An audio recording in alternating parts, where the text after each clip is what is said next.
Republican upset in a special election down in Florida.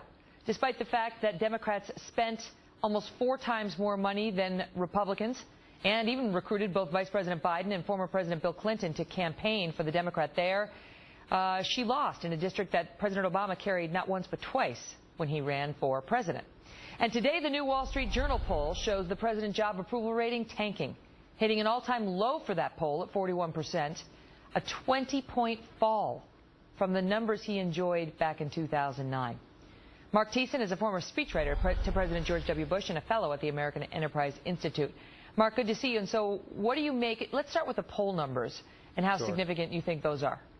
I think they're very significant. I mean, look, the approval rating falling is bad, but what's really troubling for the president and what's really he should really be worried about is the fact that his disapproval rating is at an all-time high of 54%, because that's what negatives are what drive voters. And so when his disapproval rating is that high, I mean, to put that in context, it was at 54% only once before in his presidency in December, in the middle of the whole Obamacare disaster. So that is a really bad number. And then the other number in the polls that I think they need to be really worried about is the statistics that show that 48% of Americans they would be less likely to vote for a candidate if he's a supporter of Obama, and only 26% say they would be more likely. Wow. And I think that's what you saw playing out in Florida, is that you had a very strong candidate, Democratic candidate, who should have won that election against a very little-known Republican, but it was Obama and Obamacare that got tied around her axle and brought it down. And this has implications not only for, how Democrats are going to run their races leading up to the midterms,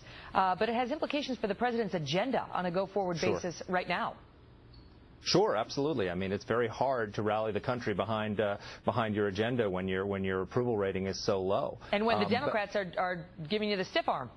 Well, exactly. I mean, what this does is it means nobody wants to be associated with him. Nobody's going to want to be seen with him. Nobody's going to want to show up. When a Democrat, a vulnerable Democrat, is asked, hey, do you want to come to the White House for a press conference about the minimum wage? They're not going to want to come, because even if they support the minimum wage and that's popular, they don't want a picture of them with Barack Obama right now. And when he comes to North Carolina or Louisiana or Arkansas, they're not going to be anywhere near him.